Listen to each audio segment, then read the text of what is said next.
আজকে নাগরের একটা ফেমাস হোটেলে দেখতে পাচ্ছ আমরা এই চারজন আছি আর আমার দাদা হবে একটা ও ভিতরে চলে গেছে। তো চলো যাওয়া যাক ভিতরে। আসি ভিতরে, দেখো কত লোকজন খেতে আসছে। আমরা এখন বসবো, জানি না টেবিল ফাঁকা আছে কিনা, তো যাওয়া যাক। হোটেল ডেকোরেশনটা কি সুন্দর বানাইছে দেখো, কিন্তু জায়গায় নাই কোথায় বসবো, এখন ওয়েট করছি। দেখো আসার প্রায় আধা ঘন্টা হয়ে গেলো, প্রায় 8টার দিকে এখানে ঢুকছে, প্রায় 34 মিনিট হয়ে গেছে। দেখতে পাচ্ছি এখনো পর্যন্ত একটা টেবিলও ফাঁকা হয়নি কিন্তু।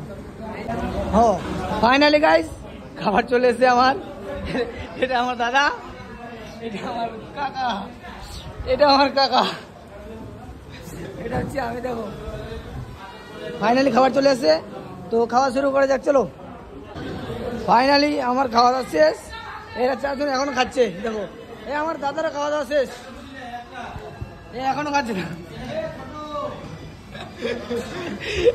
এরও খাওয়া দাওয়া হয়নি এখনো। দেখো এ তো খাচ্ছে, প্রায় 10টা রুটি খেয়ে নিল, আবার ভাত খাচ্ছে। আমার খাওয়া দাওয়া শেষ।